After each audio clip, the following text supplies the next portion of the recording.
보물 때는 지식을 찾아 떠납니다. 펼쳐라 보물지도. 네, 단도직입적으로 한번 여쭤보겠습니다. 두 분 네. 부자세요? 너무 단도직입적이네요. 네. 부자입니까? 왜 돈도 얼마 있나 물어보시네요. 우리 까보자. 이거 뭐 기준이 너무 애매해서 네. 어떤 기준인지 모르겠지만 저는 그냥 마음만 부자로 하겠습니다. 마음만 네. 부자. 금전적으로는 빈털털입니다. 네. 빈털터리. 하지만 마음은 부자다. 부자입니다. 네. 인욱 씨, 우리 중에 희망은 이제 하나다. 인욱 씨는요? 저도 경환이랑 똑같아요. 빈털터리예요? 에이. 그지. 그렇게 에이. 주식을 쳐다보고 방송 전에 원고 안 보고 주식 쳐다보고 하잖아요. 얼마나 떨어지나 모르고. 그래도 이제 딸 아들이 있으니까. 네. 아까 우리 작가님 부자입니다. 그러더라고. 아들이 있다고 부자래. 아. 그래서 나가라 그랬어. 이-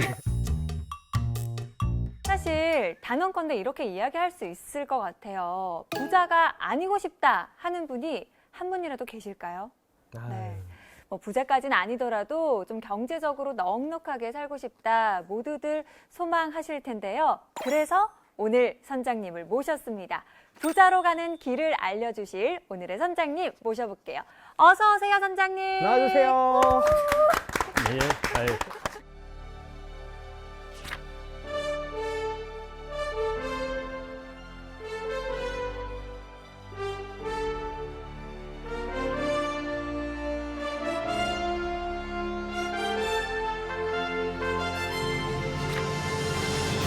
사실 선장님 같은 자산운용 전문가분을 모시면 저는 예전부터 꼭 드리고 싶은 질문이 있었습니다. 선장님, 예. 선장님은 예, 부자이십니까? 아유, 표정이 겁났는데요. 눈빛이 너무 단도직입적이에요. 뭐 그냥 뭐 중산층 이상은 된다 뭐 이렇게 오. 말씀드리겠습니다. 부럽다. 아이, 그러니까 항상 제가 이제 이 이야기를 나누면서 왜 기업이 생기냐면요. 젊을 때는 원래 그래요. 이제 여러분들도 제 나이가 되면은 또 자산을 그만큼 충분히 축적을 하실 거니까요.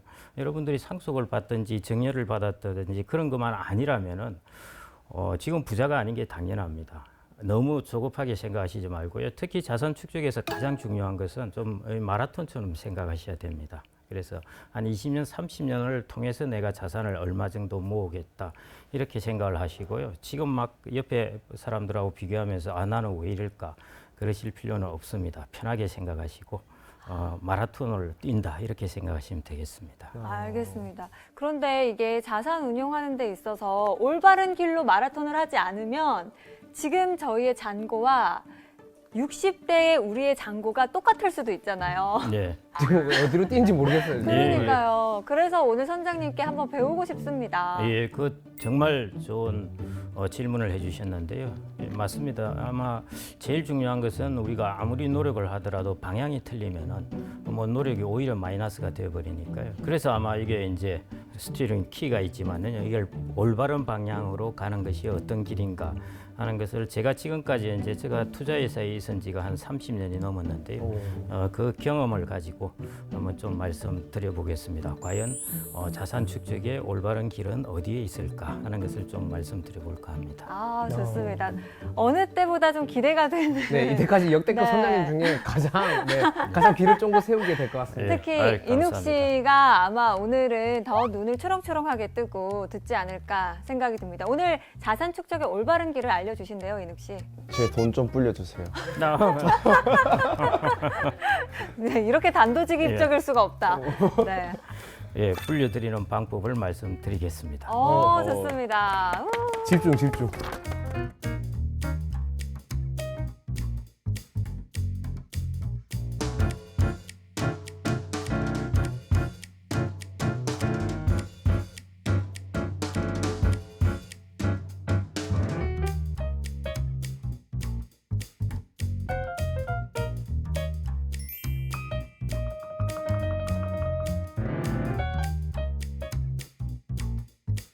토마 피케티라는 이제 프랑스 경제학자가 있는데요. 이 사람이 21세기 자본이라는 책을 썼습니다. 책은 이제 무지하게 두꺼운데 300년 자본주의 역사에 관해 썼는데요. 무슨 내용이냐면은 300년 자본주의 역사 동안에 어떤 사람은 부를 많이 쌓고 어떤 사람은 부를 쌓지 못하고 이 양극화가 왜 일어났을까 하는 것을 살펴본 것입니다.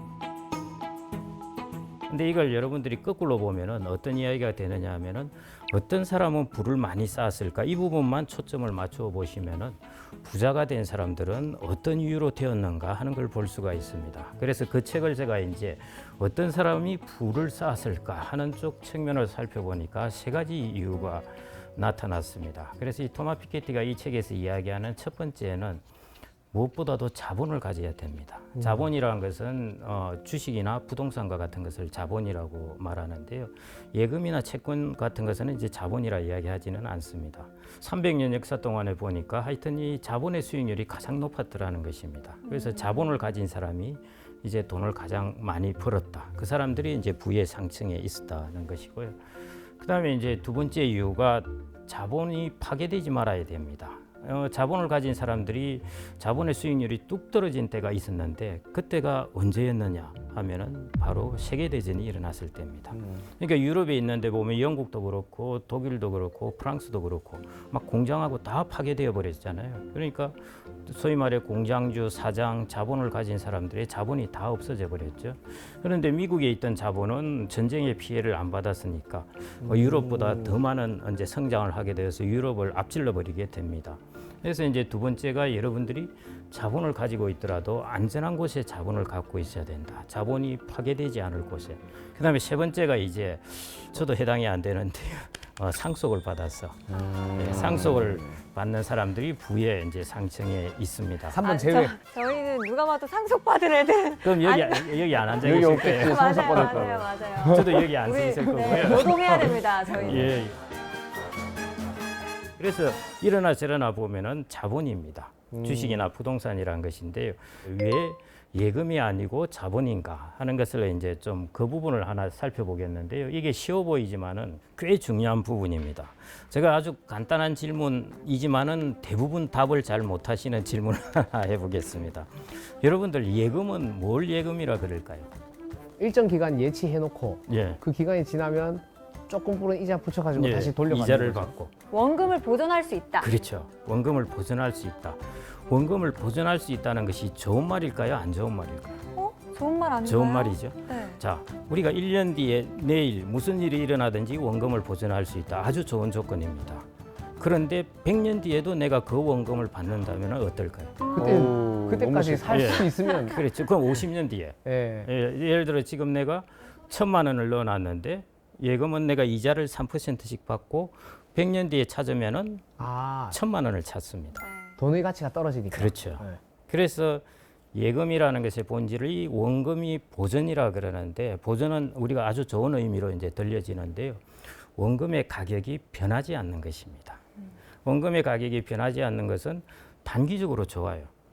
그런데 시간이 가면 갈수록 안 좋습니다. 인플레이션이 생기니까요. 이게 이제 예금과 자본의 가장 큰 차이점입니다. 여러분들의 이제 가장 중요한 부분이 우리가 삶에 있어서 중요한 것은 선택이거든요. 네. 뭐 내가 누구하고 결혼을 하느냐, 내 배우자가 누굴까, 내가 어떤 직장에 갈까, 뭐 내가 어떤 곳에 살까 하는 선택이 아주 중요한데요. 이것도 자산 관리도 마찬가지입니다. 내가 열심히 무슨 재테크를 매일매일 어떤 상품이 나왔나 하는 걸 보는 것보다 더 중요한 게 뭐냐면은 내가 예금과 자본 중 무엇을 선택할 것인가. 이 초이스가 훨씬 중요한 것입니다.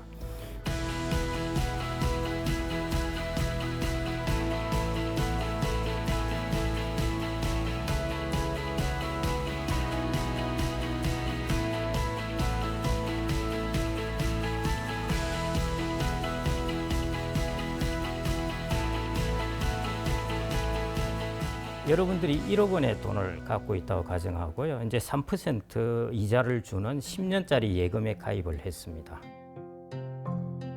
그러면은 3%니까 매년 300만 원, 그리고 10년이니까 3천만 원. 이게 여러분들의 딱 생각입니다.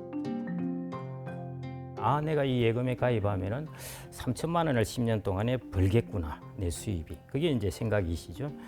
이제 그렇겠느냐는 것이죠. 첫 번째, 여러분들은 이자를 받으면은 원천 징수를 해서 이자 소득세를 내야 됩니다. 그게 15.4%입니다. 그래서 300만 원을 받으면 거기에다가 15.4%를 세금을 내고 여러분들 손에 쥐어보지도 못하고 나머지만 이제 들어오게 됩니다. 그렇게 돼서 이제 이자 금액이 줄어들 텐데요. 자, 이제 거기서 끝나는 게 아닙니다. 10년 뒤에 내가 받는 254만 원은 지금의 254만 원이 아니겠죠. 그렇게 계산을 해보면 10년 뒤에 가치는 물가가 3% 오른다고 하면은 189만 원이라는 것입니다. 그래서 저 가치가 이제 254만 원의 실질적인 가치가 자꾸 떨어지는 것이죠. 그래서 다 합쳐보면은 2,167만 원입니다. 그 여러분들 2,540만 원 받을 거라고 생각했는데 2,167만 원이 실질 구매력이죠. 근데 여러분들 한번 보십시오. 저 계산해봐야 대충 한 370만 원 정도? 그 정도 손해예요. 10년 동안에 1억을 넣어서 370만 원 정도 내가 물가로 인한 손해를 봤다. 별로 안 큽니다, 사실은. 커요. 큽니다. 아까워요. 예. 아까워. 네. 그게 올바른 자산관리 자세입니다. 그러니까 한 푼이라도 새는 틈이 없게 만드는 거. 제가 말을 잘못했습니다. 예. 예, 그다음에 이제 한번 보시죠. 10년 뒤에 여러분들이 얼마를 찾겠습니까? 1억을 넣었으니까 여러분들이 찾을 때는 1억을 받겠죠. 그렇죠. 원금 그대로. 예, 네. 근데 10년 뒤에 1억 원의 가치는 얼마일까 하는 것이죠. 3% 물가가 올랐다면은 10년 뒤에 1억 원의 가치는 7,441만 원입니다. 가장 많이 깨지는 곳이 어디입니까? 원금이 그렇죠. 원금의 맞아. 가격이 변하느냐 변하지 않느냐 하는 것이 저렇게 큰 차이를 가져온다는 것입니다. 이자보다 떨어진 원금 가치가 더 커서 손해인 것 같은데요. 그렇죠. 예, 맞습니다. 그래서 이자율이 물가 상승률을 충분히 높을 만큼 올라가 버리면은 원금의 가치가 떨어지더라도 커버를 할 수 있는데요. 그게 안 되면은 커버가 안 되는 것입니다. 그래서 자본과 예금의 가장 큰 차이가 예금이라는 것은 가격이 고정되어 있다 보니까 단기적으로는 좋은데 시간이 지나면 지날수록 불리합니다. 그래서 외국 같은 경우에는 예금이라는 것을 현금으로 간주합니다. 그래서 현예금 이렇게 분류를 하거든요. 그런데 우리나라는 예금을 자산관리 수단으로 삼는 것입니다. 예, 이전에 우리나라 예금 금리가 10%, 8% 할 때는 자산관리 수단으로 삼아도 되었는데요. 지금은 이제 3%도 안 되거든요. 그래서 자산관리 수단으로 삼기 어렵습니다. 예금이라는 것은 현 예금을 관리하는 것입니다. 유동성 관리 목적이고요. 그래서 1년, 2년 단위로는 이만한 자산이 없습니다. 내 돈을 안전하게 보관해 주는데 이자도 준다. 집에 보관하면 얼마나 불안합니까? 근데 안전하게 은행에 보관해 주면서 이자도 주니까요. 그러면은 자본은 뭐냐 하면은 자본은 가격이 떨어질 수도 있어요. 근데 장기적으로 여러분들이 한번 생각을 해 보시면은 지금 내가 부동산을 예를 들어 5억 원을 샀다. 짜리를 가지고 있다면은 한 30년 뒤에는 어느 정도 가격이 돼 있을까요? 그래도 한 25억. 보통 예, 오르죠. 뭐 네. 예, 역시 자산 관리 잘 하시겠어요. 아까 세밀한 것을 놓치지 않고 기대 수익률을 높게 잡고 계세요. 25억이나. 예, 네, 5배가 네. 된다는 것인데 예금은 예를 들어 5억짜리 가지고 있다가 30년 지나면은 5억 찾는다는 것입니다. 그래서 부동산은 가격 떨어질 수도 있죠. 오를 수도 있고. 그래서 이제 이게 두 번째 중요한 문제. 아까 토마 피케티가 이야기했듯이 우량한 좋은 자본을 가져라 하는 것입니다. 떨어지지 않을 자본을 가져라는 것. 이게 이제 자산 관리의 제일 요체입니다, 사실은. 그런데 많은 분들이 이제 예금과 자본의 선택에 있어서도 우리나라 같은 경우에 보면은 연금 자산의 거의 한 사적 연금, 퇴직연금이나 이런 자산의 90%를 예금을 갖고 있습니다. 제가 이제 안타까운 것 중에 하나는 나이가 60대신 분들은 뭐 그래도 괜찮아요. 그런데 20대, 30대인 분들이 의외로 예금을 많이 갖고 있습니다. 맞아요. 예. 적금을 보통 맞습니다. 많이 하고 하니까요. 예, 특히 이제 퇴직연금 같은 경우 넣어놓는 경우 이제 어떤 생각을 하냐면은 퇴직연금은 안전해야 돼. 인 것이거든요. 근데 여러분들이 안전의 개념을 생각해 보셔야 돼요. 안전의 개념을 30년 동안을 통틀어서 안전한 것을 여러분들은 생각을 하실지 1년 동안 안전한 것을 생각을 하실지 하는 것이죠. 장기적으로. 그렇죠. 예금은 1년, 2년 동안 안전한 아주 좋은 자산입니다. 그런데 30년 동안은 안전한 자산이 아니라는 것이죠. 그래서 여러분들이 내가 앞으로 자산 관리 시간을 얼마를 볼 것이냐에 따라서 좋은 자산과 나쁜 자산이 갈려집니다.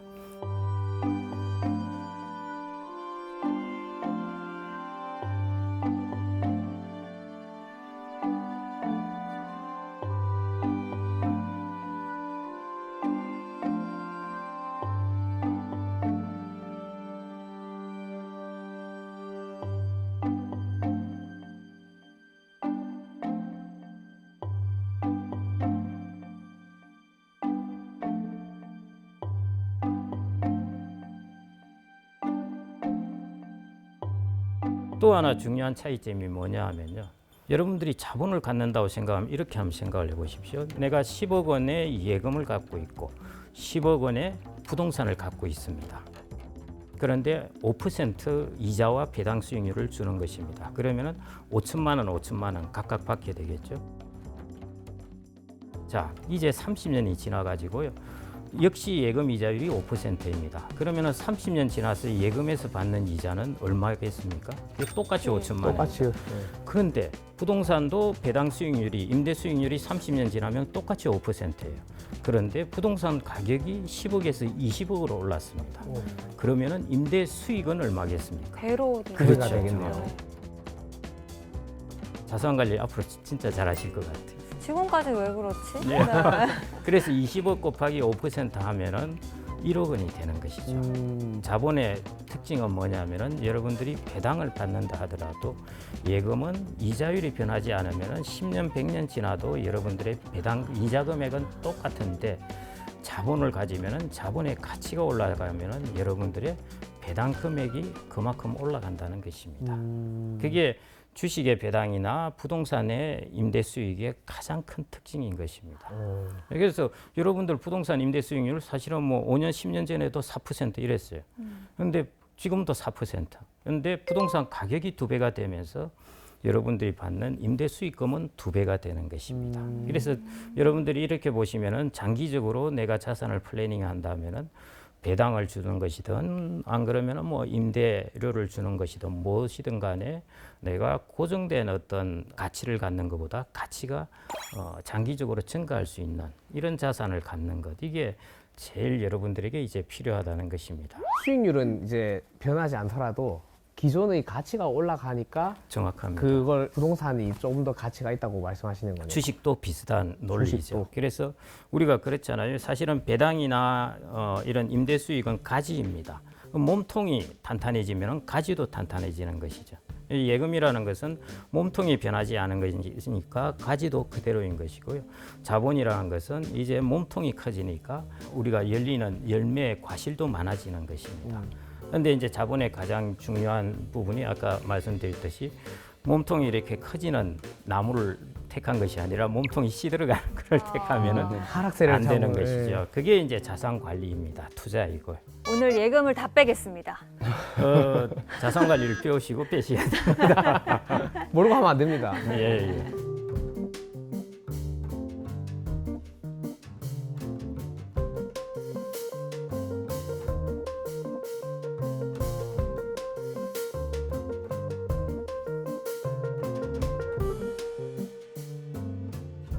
여러분들 무슨 꿈을 꾸면은 복권을 사십니까? 보통. 응가꿈, 은가꿈, 응가꿈. 예. 용꿈, 돼지꿈, 꿈꾸리. 제일 우리나라에서 보편적인 게 이제 돼지 꿈을 꾸면은 복이 들어온다 하는데요. 자산 축적의 올바른 길에 대해서 오늘 제가 말씀드릴 부분이 바로 그 돼지입니다. 예, 영어로 하면은 PIG. 실질적으로 자본을 넣어서 어떻게 꾸려갈 것인가 하는 것이죠. 무슨 상품을 사야 할지, 어떤 자본을 가져야 할지 이런 쪽 이야기인데요. 그게 PIG입니다. 자본주의 사회는 뭐가 가장 중심이겠습니까? 자본. 그렇죠. 네, 자본주의 사회에서의 가장 중심은 자본입니다. 당연한 거를 예, 했습니다. 모든 시스템을 쭉 보시면은 자본을 위한 인프라들입니다. 우리가 주식시장 제도라든지 그 다음에 여러 가지 상법이라든지 이런 것들이 보면요, 이 자본을 어떻게 좀 더 효율적으로 구성을 하고 여기서 좀 더 어떻게 생산성을 높일까 하는 쪽으로 국가의 체계가 잡혀 있고 국가의 많은 지원들이 이루어진다는 것이죠. 자본주의 사회에서는 자본을 가지면은 그만큼 여러분들의 돈이 들어가지 않고 국가가 마련해주는 시스템의 이득을 얻을 수 있다는 것입니다. 그래서 자본주의 사회에서는 여러분들이 기억하시기 쉽게 자본이라는 것이죠. 그래서 앞에 말씀드리는 자본 이것하고 연결되는 것이고요. 토마 피케티가 이야기한 것이 바로 이제 이런 이야기들입니다. 그래서 이제 PIG로 이제 들어가겠는데요. 자, 이제 본론입니다. 이제 여러분들이 자본을 선택하기로 결정을 하셨다 하면은 네. 이걸 이제 어떻게 우리가 실제 실행을 해야 되느냐 하는 것인데요. 펜션, 연금입니다. 연금. 여러분들의 국민연금도 펜션, 그다음에 퇴직연금, 연금저축도 펜션입니다. 그다음에 펜션을 또 다르게는 팟 항아리라고 이야기합니다. 항아리. 여러분들이 이제 자산을 축적하려면 뭔가 항아리를 하나 가지고 계셔야죠. 그 항아리 중에 어떤 항아리를 가질 것인지, 흙으로 된 항아리를 가질 것인지 하는 의미에서 여러분들이 펜션이라는 팟을 가지고 그 안에 돈을 넣는 것이 좋다는 것입니다. 그다음에 그 안에 이제 아시다시피 자본을 넣는 게 좋겠죠. 제가 이제 말씀드린 부분입니다. 예금보다는 자본을 넣는 것이 좋은데요. 그 자본을 넣되 어떤 자본을 넣느냐 하는 것이 바로 글로벌 인컴 자본입니다. 그래서 G가 글로벌이고요. I가 이제 인컴입니다. 그래서 PIG인 것이고요. 이걸 이제 말씀드리자면 이제 이런 것이죠. 내가 연금이라는 항아리 속에 글로벌 인컴 자본을 집어넣는다는 것. 이것입니다. 그럼 여기서 이제 여러분들이 하필 why 펜션, 왜 하필 펜션인가 하는 것, 그걸 아셔야 되고요. 두 번째, 도대체 왜 인컴 자산인가 하는 것이죠. 인컴 자산이란 도대체 무엇인가 하는 것이고요. 그다음에 우리나라 인컴 자산도 있는데 왜 글로벌 인컴 자산까지 가야 하는가 하는 이 세 가지가 이제 여기 퀘스천이 들어 있는 것입니다.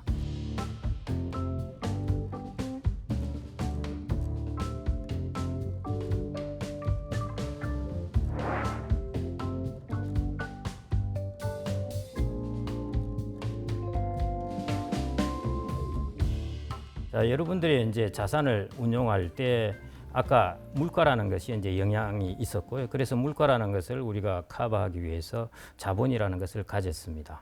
그 다음에 이제 또 하나가 뭐냐면은 세금입니다. 세금 부분이 이제 상당히 크죠. 이자나 배당을 받으면은 15.4% 이제 원천 징수를 하게 되고요. 거기서 끝나는 것이 아니라 여러분들이 금융소득을 쭉 한 해 동안 합해 보니까 2천만 원이 넘어간다 하면은 이제 종합소득에 같이 합산을 해서 그래서 과세를 하게 됩니다. 그러다 보니까 종합소득 합산과세 되는 분들이 어떤 경우에는 내가 이자나 배당을 받는데 세금을 30% 이렇게 내기도 하거든요. 그래서 여러분들이 자산 관리를 하실 때 아까 조그마한 부분 360만 원, 70만 원 그것도 적은 돈이 아니다. 그 자산 관리에 아주 좋은 태도인데요. 여러분들이 세금을 절약할 수 있으면은 절약하는 그런 금융 상품을 택하는 것이 첫 번째로 가장 중요합니다. 절세. 그게 연금입니다.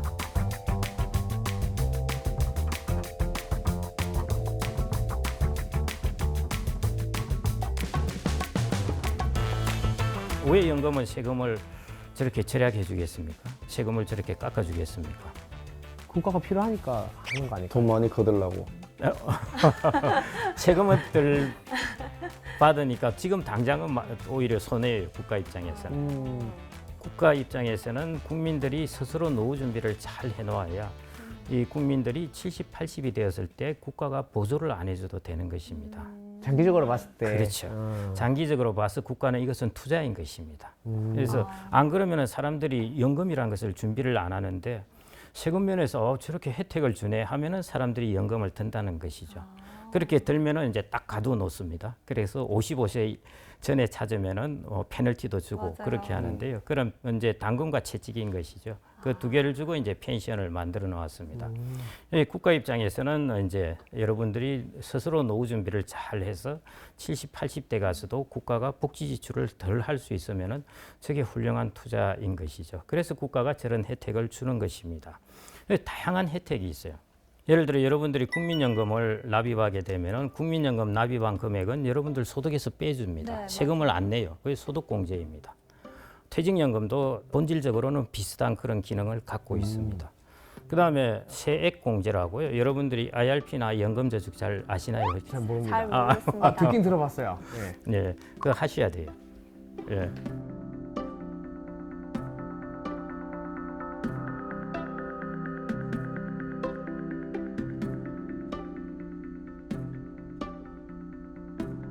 여러분들이 내가 조금이라도 지금 자산 관리를 하겠다 하면은 네. 무조건 저 비클에 넣어놓고 하시는 게 중요합니다. IRP. 예, IRP나 연금저축. 저도 근데- 처음에 이 단어를 처음 봤을 때는 예. 또 어디서 만들어낸 사기 같은 건 줄 알고 예. 네 그냥 넘어갔거든요. 예. 네, 아유, IRP가 했어야 되는데. 여기 P자가 무슨 약자이겠습니까? 펜션. 그렇죠, 맞습니다. 아. 예. IR은 individual, 개인들이 Revenue. R은 retirement, 은퇴. 예, 개인 은 그게 IRP인 것입니다. IRP는 이제 단기 근로자라도 얼마든지 가입할 수 있고 연금저축은 누구나 가입할 수 있습니다. 그래서 IRP와 연금저축에 여러분들이 납입을 하시면은 900만 원까지 세액을 공제해 줍니다. 그 말은 여러분들이 세금을 낸 것에서 돌려준다는 것이죠. 여러분들이 납입한 금액의 13.2%나 16.5%를 돌려줍니다. 여러분들 그만한 혜택을 주는 것이죠. 소득 공제해 주죠. 세액 공제해 주죠. 내가 조금 여유가 있어서 IRP나 연금저축에 900만 원을 넘어서 1,800만 원까지 납입하면은 거기에 대해서는 비과세를 해줍니다. 뭐냐? 이자 소득이나 배당 소득이 생기더라도 거기 과세를 하지 않는다는 것입니다. 그러니까 그것도 이제 큰 혜택이죠. 그래서 세액 공제, 비과세, 소득 공제. 그 다음에 또 하나가 저율과세라는 게 있습니다. 저율과세는 여러분들이 찾을 때 과세를 하게 되는데요. 네. 그때 세금의 세율이 낮은 거죠. 그래서 연금저축이나 IRP 같은 경우 찾을 때 5.5에서 3.3%로 과세합니다. 60대는 5.5, 그다음에 70대는 4.4, 80대 이상에서는 3.3% 해서 세율이 뚝 떨어지는 것이죠. 늦게 찾을수록 좋은 거네요. 그렇죠. 예. 그러면 저기서 말하는 저율과세라는 게 제가 넣어놓은 연금을 다 찾을 때도 원래는 세금이 나와야 되는데 그거를 낮게 해준다는 거죠? 정확합니다. 예, 예. 네. 그래서 아마 여러분들이 이제 직접 계좌를 관리해 보시면 아실 텐데요. 일반 계좌에서 배당이 발생하면은 얼마 배당이 발생했습니다. 배당 소득 얼마고 그 나머지 얼마를 입금합니다. 이렇게 나오거든요. 근데 연금 계좌에서는 발생하면은 그냥 배당이 발생하고 그게 바로 연금 계좌에 들어갑니다. 그럼 언제 세금을 내느냐? 여러분들이 그렇죠. 돈을 찾을 때. 그러니까 여러분들이 30년 뒤에 찾는다고 하면은 30년 동안 배당이 계속 발생해도 세금을 안 때려요. 안 때리다가 30년 뒤에 돈을 찾을 때 그때 세금을 5.5, 4.4, 3.3 이렇게 세금을 때린다는 것입니다. 매번 때리는 것도 아니고 마지막에 한 번 그렇죠. 때려주는데 그것마저도 더 싸게 해준다. 그렇죠. 맞습니다. 그래서 그게 일반 계좌보다 훨씬 더 맞습니다. 이득이네요. 그게 과세 이연이라는 것이죠. 세금을 연기해서 뒤에 가서 해준다는 것이고 그다음에 찾을 때 저율과세라는 것입니다. 그래서 과세 이연 효과가 꽤 커요. 여러분들이 배당을 받을 때마다 15.4%를 떼내는데 그걸 안 떼고 또 운용을 한다는 것, 또 투자를 한다는 것이죠. 그래서 저게 과세 이연이라는 것이 복리 효과에 상당히 좋습니다. 그다음에 이제 분리과세 효과도 있는데요. 이거는 천천히 여러분들이 나중에 하셔도 되는 것이고 나중에 인출할 때 이야기인데요. 예, 그걸 초과하게 되면은 종합소득 합산과세가 되는데 저걸 내가 원하면은 분리과세를 해준다는 것입니다. 예, 그래서 저런 혜택 등등 해가지고 한 6가지 혜택이 있습니다. 그래서 한마디로 세금에 관한 모든 혜택이 망라되어 있습니다. 저 안에. 그래서 제가 이제 여러분들이 탈 것을 택하신다면은 어떤 것을 내가 타서 자산 관리를 할 것인가에 있어서 제일 중요한 것은 펜션이라는 어떤 자동차를 택하시는 것, 펜션이라는 항아리를 택하셔서 하시는 게 좋고요. 그래서 여러분들이 지금 당장 가셔가지고 IRP나 연금저축 혹은 좀 더 여력이 되시면은 또 ISA라는 것도 있습니다. 이것도 세금 혜택이 있거든요. 이 계좌를 일단 여셔가지고요. 그다음 여기 이제 돈을 저축해 나가는 것이 좋습니다.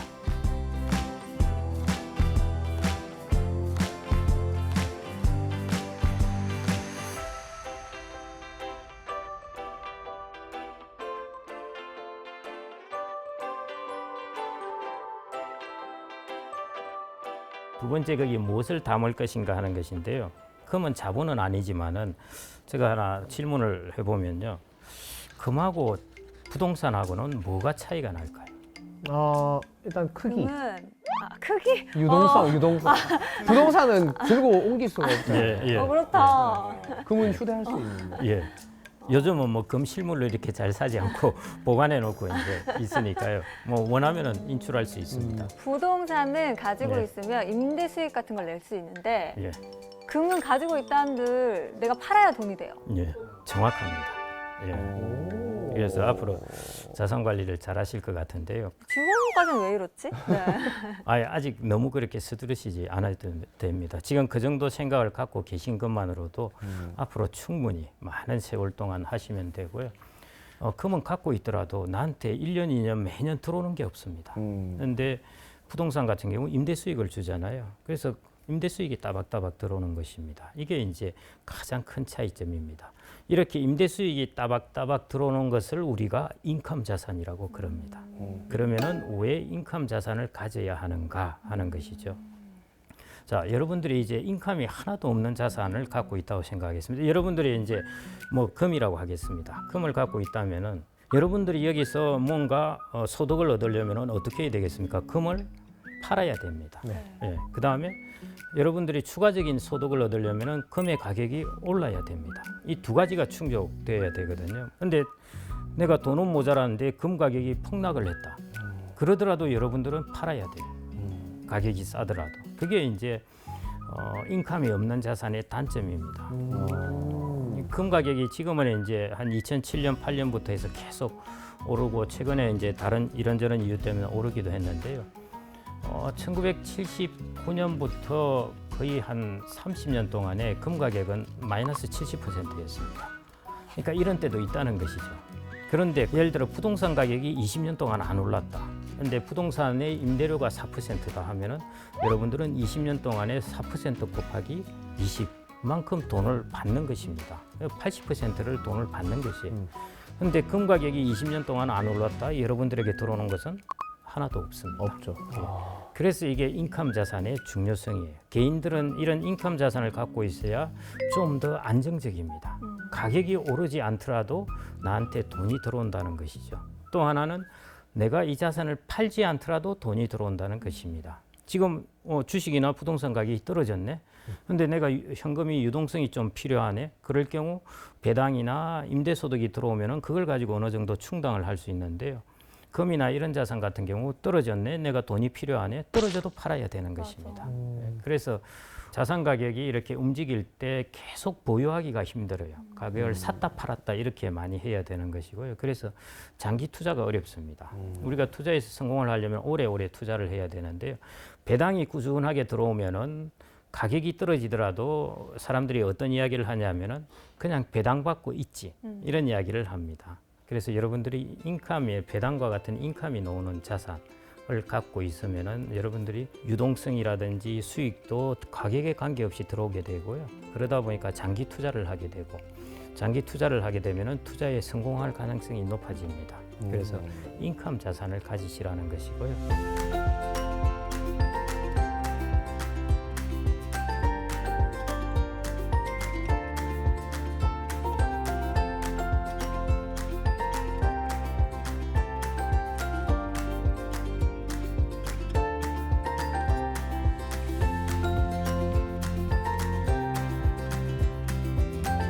인컴이 변동하는 게 있습니다. 자본의 가치가 올라가면은 배당이 증가한다 그랬죠. 네. 예, 이런 것들이 이제 인컴이 변동하는 것이고요.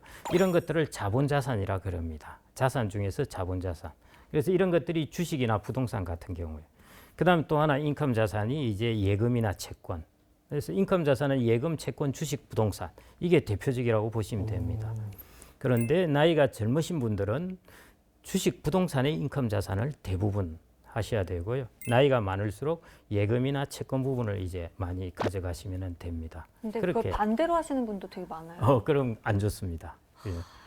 연령이 나이가 많으시면서 내 모아둔 돈이 별로 없네. 내 한번 내 소득은 많이 필요하고 그래서 좀 더 수익성 좋은 곳에 투자해보자 해서 그때 한 6%, 8% 준다고 해서 거기 투자했다가 뭐 여러 가지 사모펀드 이런 사태가 발생했잖아요. 그런 리스크가 있습니다. 세상에 절대 공짜는 없습니다. 자본시장의 철칙 중에 하나가 절대 공짜는 없습니다. 공짜는 없다. 예. 그다음에 자본시장의 철칙의 두 번째는 가장 좋은 상품을 남에게 권하지 않는다는 거죠. 자기가 하지 왜 정답. 남한테 한다는 거죠. 예. 색이 들어야 됩니다, 여러분. 예. 그래서 하여튼 그래서 여러분들이 인컴 자산 중에서도 나이가 들면 확정적인 인컴 자산을 하시는 게 좋은데 젊으신 분들은 자본 인컴, 자본에 기반을 둔 인컴 자산, 그게 주식이나 부동산 같은 경우입니다. 그걸 이제 가지시라는 것이죠. 그게 제가 이제 두 번째 말씀드리는 이제 인컴이라는 것이고요.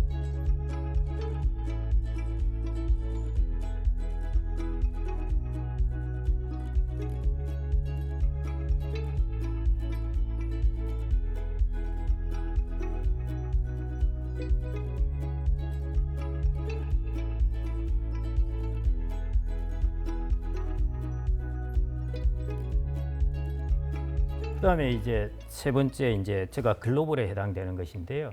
여러분들의 이제 자본을 가지시려면은 주식이나 부동산이나인데요. 제일 중요한 것은 퀄리티입니다. 퀄리티라는 것은 이제 가장 우량하고 좋은 자본을 가져야 된다는 것이고, 또 하나는 우량한 국가에, 우량한 기업에 이런 쪽에 자본을 가지셔야 됩니다. 뭐 사람마다 여러 가지 생각이 있을 수가 있는데요. 뭐 우리나라가 지금 선진국, 소득으로 본다면 선진국이고요. 그리고 우리나라 기업들의 경쟁력도 강합니다. 여러분들이 생각하시는 것보다 우리나라의 기업은 다양하게 경쟁력이 강한 그런 스펙트럼을 갖고 있는데요. 근데 우리나라의 단점이 있죠. 예를 들어 미국하고 한번 비교를 해보십시오. 자, 원화라는 통화하고 달러라는 통화를 비교하면 어떻습니까? 아, 너무 불안정하죠. 그렇죠. 우리는. 그러면 여러분들은 일정 부분 달러 자산을 가지셔야 된다는 것이죠. 그게 첫 번째 글로벌입니다. 자, 그다음에 두 번째, 여러분들 지정학적으로 어떤 리스크가 생길 가능성을 미국과 우리나라하고 비교하면 어디가 크겠습니까? 우리나라가 굉장히 크죠. 그렇죠. 네. 우리나라 좀 다 하긴 둘러싸여 있는. 없어질 수도 있잖아요. 그건 아니에요. 예. 하여튼 그런 충격의 가능성을 갖고 있다는 것이죠. 언젠지 모르고 안 일어날 수도 있고 하지만은 그럴 가능성이 있다는 것이죠. 그럴 가능성이 실제로 일어나면은 여러분들의 자산의 가격은 뚝 떨어지게 되는 것이죠. 그런 요인들이 이제 또 있는 것이고요. 자, 우리나라에 있는 기업들하고 미국에 있는 기업들하고 어디가 경쟁력이 더 강할 것 같습니까? 그래도 전체 평균적으로 미국이 아닐까요? 예, 압도적입니다. 예를 들어 애플이나 이런 것들의 시가총액 하나가요, 독일의 전체 시가총액을 앞섭니다. 주식시장.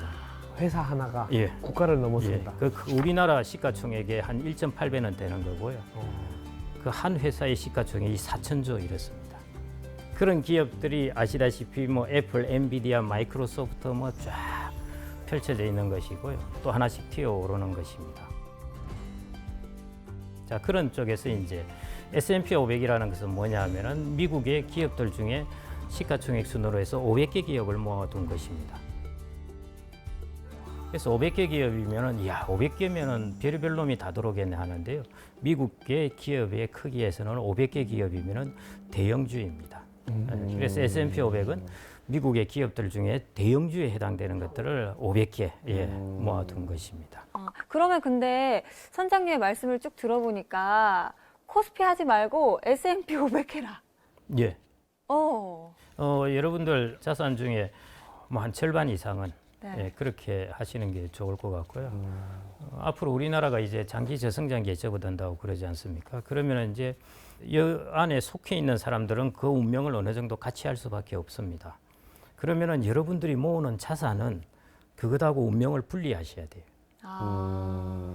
원래 자산 관리의 가장 중요한 요체는 다양한 관계 없는 것들끼리 상관관계가 낮은 것들을 뭉쳐 놓아야 돼요. 예를 들어 우리나라가 장기 저성장이 오고 내 일자리도 잘려버리고 주식도 폭망했고 이러면 큰일 난다는 것이죠. 장기 저성장이 와서 내 일자리가 좀 문제가 생겼는데 내가 가지고 있는 자산은 글로벌에 두었더니 이것은 많이 올랐더라. 그것이 분리해서 놓는 것입니다. 그럼 주식을 하려고 하면은 만약에 아까 말한 대로 돈이 막 많이 없잖아요. 한 번에 많은 주를 못 사니까 예, 그냥 달에 한 주씩만 사도 돼요? 그런 식으로? 물론입니다. 미국 주식 사요. 미국 그 다음에 주식. 이제 펀드 하셔도 되고 ETF라고 있는데요. ETF는 주식을 모아둔 것인데 대신 가격이 싸요. 주식을 모아두었다고 해서 야 10개 주식을 모았으니까 곱하기 10의 가격이 들겠다가 아니라요. 그냥 주식을 모아둔 펀드이기 때문에 여러분들이 돈 뭐 5천 원, 만 원 하더라도 그 한 주를 살 수 있습니다. 이 ETF는 일종의 금융 지주회사라고 보면 됩니다. 지주회사. 그 지주회사 밑에 여러 기업들을 갖고 있는 것이죠.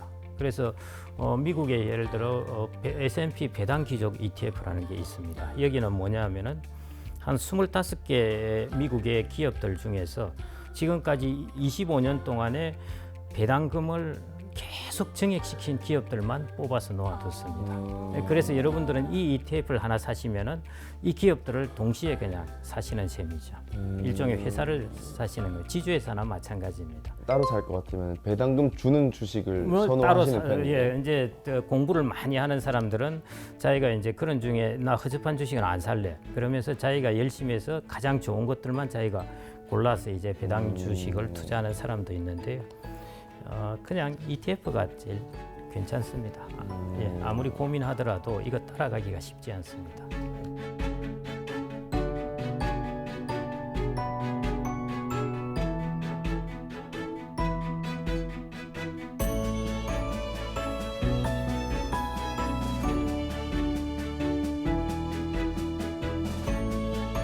그래서 여기서 이제 이런 질문을 하세요. 중국도 뭐 인도도 앞으로 대국이니까요. 그다음 베트남도 앞으로 성장한다 그러고 이런 나라들의 주식은 어떨 것인가? 뭐 괜찮기도 합니다. 하는데 이걸 한번 생각을 해보시죠. 베트남 주식을 사면은 통화를 뭘 갖게 되겠습니까? 베트남 동화를 갖게 됩니다. 예. 중국 주식을 사면은 중국 주식하고 위안화를 갖게 되고요. 예. 인도 주식을 사면은 인도 주식과 루피를 갖게 됩니다. 미국 주식을 사면은 미국 주식하고 달러를 갖게 됩니다. 무슨 조합이 장기적으로 제일 마음이 놓이십니까? 달러죠. 그렇죠. 그래서 이 부분이 그래서 여러분들이 그냥 복잡하게 생각하시지 말고 그다음에 디지털로 그러면은 가자. 세계가 성장한다는데 반도체 회사나 엔비디아나 이런 거 다 보십시오. 전 세계 다 수출해요. 그래서 세계가 성장하면은 이 기업도 성장을 하게 돼 있습니다. 다국적 기업이기 때문에. 그래서 그런 거 걱정 안 하셔도 된다는 것이죠. 그럼 목표를 하나 세워야겠고요. 그래서 글로벌 인컴인 것입니다. 그러니까 선장님 말씀을 들어보니까 기업 경쟁력, 국가 경쟁력, 정확합니다. 화폐 경쟁력을 예. 봐야겠네요. 아유, 정확히. 앞으로 그래 바꾸겠습니다. 유망주인데 유망주. 예. 아유, 뭐. 근데 지금 왜 이러는지 참. 나는 이제 목표를 세웠어요. 한 달에 한 주씩 1년에 12주 사는 걸로 천천히. 예, 그러셔도 되고 네. 뭐 S&P 500을 사셔도 네. 되고 예, 그다음에 뭐 예를 들어 다우존스 고배당을 해주는 걸 사셔도 되고 그런 것들을 고민하시는 거 그게 자산 관리입니다. 내가 매일 뭐가 얼마 더 주냐 하는 것보다 내가 어떤 자산을 하나 선택을 한 다음에 매월 얼마씩 사서 모을까 하는 것. 예, 그거 고민하시는 게 자산 관리에 제일 중요한. 제가 그래서 이제 이런 비유를 드는데요. 여러분들 산을 올라가는데 어떤 사람은 빠른 길을 택한다고 락 클라이밍을 하는 사람들도 있습니다. 근데 그 사람들은 전문 산악인이죠. 예. 그다음에 여러분들은 이제 다른 일반적으로 난 길을 타고 올라가는 것입니다. 그 길이 뭐냐면은 많은 투자의 전문가들이나 학자들이 가장 보편적인 길이라고 인정을 한 길인 것입니다. 그 길을 통해서 올라가시는 거죠. 이제 이런 길을 투자의 전문가가 하라는 것은 아니죠. 투자의 전문가도 하기도 합니다. 하는데 투자의 전문가들은 알다시피 이번에 저 딥시크를 이제 만든 모 회사는 자산운용 회사예요. 그 딥시크를 만든 파운더 그 창업자가 그 자기 AI를 가지고 자산 운용하는 그 모델을 만들어서 20조를 벌었습니다. 아, 부럽다. 그래서 이 친구는 돈이 목적이 아니에요. 돈은 자기는 원하면 얼마든지 벌 수 있다. 입니다. 그래서 여러 가지 길이 있는데 직장에서 근로소득자가 택하는 길은 아까 펜션이라는 곳에 글로벌 최우량 인컴 자산을 집어넣고 계속 이것을 아까 말씀하셨듯이 매월 얼마씩 사고 거기서 배당이 나오면은 또 배당으로 또 사는 겁니다. 그게 이제 복리 효과이거든요. 그걸 계속 지속적으로 하게 되면은 여러분들이 나중에 나이가 한 60, 70 되어서 내가 퇴직을 한다 할 때 여러분들이 받게 되는 배당금이 많아지는 것이에요. 왜냐하면 자본의 가치가 올라온 데다가 배당 수익률은 같다고 하더라도 아까 말씀드렸듯이 자본의 가치가 오르면 배당 금액이 많아지는 것이죠. 그래서 여러분들이 한 30년 플랜을 보시고 나중에 퇴직하실 때 내 노후는 이 배당금으로 내가 생활할 수 있겠구나 하는 것들을 목표로 하는 것입니다. 그게 이제 PIG입니다. 내가 펜션이라는 비클 안에 넣어서 세제 절약을 하면서 글로벌 가장 최우량 인컴 자본이죠. 그걸 가지시는 것. 그리고 여기서 나오는 인컴을 내가 계속 재투자하는 것. 그러시면은 거의 아마 여러분들이 한 30년 뒤면은 내가 퇴직할 때 거기서 받는 배당금만 가지고 여러분들이 노후를 이렇게 충분히 보낼 수 있는 그런 소득이 이제 생길 수 있을 겁니다. 월급이 좋았어. 끊겨도 퇴직해서 월급이 끊겨도 배당금으로 쭉쭉쭉쭉 받을 수 있게. 정확합니다. 예, 예. 내가 근로소득으로 버는 인컴이 끊겨도 여러분들이 배당금을 받는다는 것은 여러분들이 투자한 회사의 근로자들이 번 소득을 여러분들이 갖고 오는 것입니다. 좋았어. 내가 다 뺏어올 거야. 지금 보시면 선진국에 이제 그런 일을 하거든요. 선진국에 연금이 우리나라 주식 막 이런 거 사고 있습니다. 우리나라 예를 들어 은행주라든지 뭐 삼성전자 이런 거 사는데요. 은행이나 삼성전자 이런 곳에서 지주회사들이 다 배당을 해주잖아요. 그 외국의 투자자들은 연기금은 그 배당금을 받아서 그 배당금으로 자기의 연금 가입자들에게 주는 것이죠. 그러면 그 소득의 원천은 무엇이냐? 우리나라 사람들이 젊은 사람들이 열심히 일을 한 것에 과실을 갖고 가는 것이죠. 그래서 여러분들이 젊을 때 PIG를 통해서 축적을 해놓으시면은 여러분들이 나이가 들었을 때 외국에 있는 젊은 사람들이 일을 해서 버는 돈을 여러분들이 과실을 가져와서 여러분들의 노후를 보낼 수 있는 것입니다. 좋았어. 그게 전체적인 플랜인 것입니다.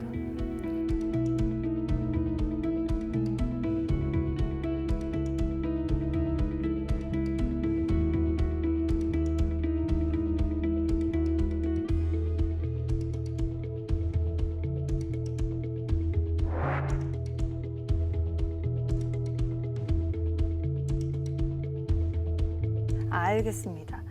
사실 그리고 인욱 씨는 네. 지금 가게도 운영하고 계시고 네. 그래서 자산 관리하는데 또 고민이 남다를 것 같아요. 어때요?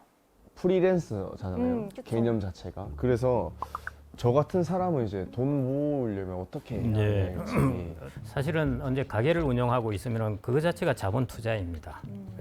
자기가 자기한테 자본을 투자해서 하는 것이죠. 왜냐하면 가게는 흥할 수도 있고 어려워질 수도 있으니까 주식이나 비슷합니다. 네, 그래서 그 자체가 한달 매출 사실은- 자체가 예, 예. 올라가는 거는 그렇죠. 예. 그러니까 일반 이제 근로자 임금 소득자는 이제 매일 정해진 월급을 받으니까 네. 채권이나 예금과 같아요. 그렇죠. 네, 그런데 가게를 운영하고 계시면 채권이나 예금이 아니라 그 자체가 주식인 것입니다. 네, 그래서 이미 주식이라는 자본을 갖고 계신 겁니다. 일상을 주식을 예, 하고 그렇죠. 있었네. 일상이 주식인 것이죠. 그러면 그- 좀 안전적인 거라겠다. 그렇죠. 그렇기 때문에 저런 경우에라면은 이제 굳이 이제 또 주식을 하고 그러실 필요는 없는데요. 그런 면에서 사실은 가게를 하시다든지 자기 사업을 하게 되면은 갑작스럽게 목돈이나 유동성이 또 필요할 때도 있고 그럴 경우가 있으니까요. 그런 경우를 대비해서 이제 그런 분들은 조금 안전자산을 이제 가지고 있어야 되는 것이죠. 그 다음에 이제 똑같이 자기의 프리랜서처럼 보인다 하더라도 어떤 일정한 소득을 이제 어디가 출연하면은 소득을 받고 하는 이런 프리랜서 같은 경우는 이제 좀 다른 것이죠. 여기는 일종의 근로소득을 받는 셈이니까요. 이런 분들은 자본이란 게 없죠. 그러니까 자기가 저축하는 돈은 자본을 갖는 게 낫고요. 다만 일반 이제 소득자하고 다른 것은 소득이 들쭉날쭉하잖아요. 네. 그러니까 유동성을 좀 갖고 있어야 됩니다. 예를 들어 내가 소득이 떨어졌을 때 내가 일정 부분 빼서 써야 될 유동성을 갖고 있어야 되는 것이죠. 그래서 자본을 갖는 것은 똑같은데 왜냐하면 이 사람은 근로소득자니까요. 네. 그런데 일반적인 근로소득자에 비해서는 유동성을 조금 더 갖고 있는가. 그게 이제 필요한 것이고요. 그때 방금 바로 좀 같은- 빼서 쓸 수 그렇죠. 있는 예, 걸로. 예, 예. 네. 저 같은 월급쟁이들은 예, 어차피 자본을 매달 가지고 들어오니까 예, 맞습니다. 그럼 좀 약간 위험을 감수하고 예. 하이 리스크를 해도 된다는 해도 것이죠. 괜찮고. 왜냐하면은 가자. 사람 자체가 채권이에요. 예. 지금 예금 채권 있는 그렇죠, 사람이 맞습니다. 좀 성격이 다른 맞습니다. 걸로 가자. 맞습니다. 그래서 예. 둘 다 이제 방향을 다르게 투자를 해야 그렇지. 되겠군요. 사실 이런 투자나 자금 운용에 대해서 이야기를 할 때 마지막으로 이 얘기 안 할 수가 없을 것 같아요. 많은 분들이 관심이 있는 가상화폐에 대해서 선장님은 어떻게 생각하실까 궁금합니다. 그 정말 미미하고 어렵습니다. 사실은 저희 세대는 가상화폐를 친숙하지도 못하고요. 그래서 워렌 버핏도 그랬고 빌 게이츠도 그랬고 다 가상화폐가 아무것도 아니라고 이야기하는데요. 근데 또 다른 세대들은 열심히 가치가 있다고 하거든요. 그래서 저 가치는 앞으로 만들어낼 겁니다. 만들어 나가는 것이라서 지금 상황에서 전망을 할 수가 없습니다. 없고요. 다만 이제 가상화폐 중에서도 가장 제가 우량한 것, 제일 우량한 것이 일단 필요하다고 그랬잖아요. 그래서 하신다면은 일부 정도 하셔야 되고 그것도 이제 가장 우량한 것이라면 이제 비트코인 정도 될 테니까요. 그 녀석은 너무 우량해요. 이제 또 한 주도 못 사요. 알겠습니다. 오늘 김경록 선장님과 함께 똑똑하게 자산 관리하는 법 알아봤는데요. 끝으로 오늘 강의 한마디로 정리를 해주신다면요? 버튼 말킬이라는 사람이 이야기를 한 것인데요. 제가 좋아하는 말 중에 하나입니다. 투자란 천천히 그러나 확실하게 돈을 버는 법을 말한다 하는 걸 했는데요. 저는 이게 가장 좋은 정의입니다.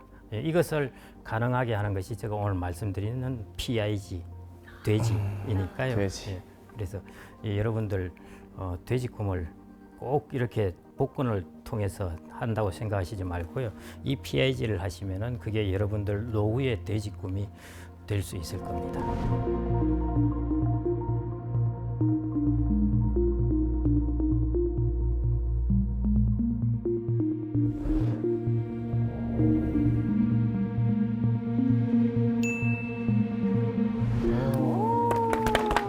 이제 피그 확실히 외웠습니다. 네. 펜션 인컴 글로벌. 예, 어. 맞습니다. 아, 저는 맛있는 피그만 알고 있었는데 아, 그러니까. 내 인생에 도움이 되는 피그를 배울 수 있었습니다. 오늘 두 분도 알아가는 거 많죠? 어땠어요? 강의를 들으면서 조금 더 관심을 가져야 더 불릴 수 있구나라는 생각을 했고, 그 다음에 아까 제가 중간에 말씀드렸듯이 달에 한 주씩만 사서 얼굴 모르는 외국인 노동자들이 벌어주는 배당금을 받으면서 살겠다. 야, 네. 노후 계획까지 딱. 네. 아, 구체적인데요. 아, 저 핵심입니다. 네. 네, 정말. 노후 계획까지 지금 쫙 완료가 된 거네요. 네, 근데 지금 돈이 없네. 그래서 복권 상상에 그냥 그래서 지금 보물지도 하고 있잖아요. 어. 열심히. 한 주씩만 살 수 있는 돈을 만들면 돼. 네, 저는 사실 예전에는 정말 단순하게 진짜 집에 장독대 항아리에 돈만 그냥 계속 넣어놓고 살면 되는 거 아닌가 이렇게 단순하게 생각을 했었는데 오늘 들으면 들을수록 계속 놔둬봐야 현금 가치는 떨어지고 오늘 PIG 생각하면서 좀 더 관심을 갖고 살아야겠다 겠습니다. 알겠습니다. 여러분 언제까지 복권 당첨만 꿈꾸고 계실 겁니까? 보물을 기다리지 말고 보물을 찾아가는 게 더 빠르지 않을까요? 오늘 선장님과 함께 그 보물을 찾아가는 법, 똑똑한 자산관리 배워봤습니다. 다음 주에도 또 도움이 되는 주제로 찾아오겠습니다. 다음 주에도 찾아라 보물지도!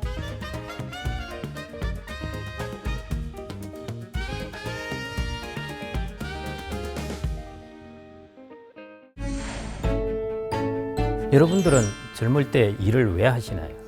먹고 살려고? 나의 자아 실현. 젊을 때는 일을 하는 것은 대부분 돈을 벌기 위해서입니다. 그런데 이제 나이가 들어서 퇴직을 하고 하게 되면은 일의 동기가 바뀌게 됩니다. 오늘 주제는 이제 파3라는 은퇴하고 골프 치러 다니면 되는 근데 그 골프 파3는 또 아닙니다. P라는 것은 페르소나, A는 아레테, 세 번째가 이제 릴레이션십, 관계인데요. 인생 오전에 펼쳐지는 연극 무대하고 인생 오후에 펼쳐지는 연극 무대가 달라요. 인생 오후에 펼쳐질 연극 무대에서 나는 무엇을 해야 할까 하는 것들이 이제 아주 중요해집니다. 파3에서 가장 중요한 것 하나를 제가 택하라고 한다면은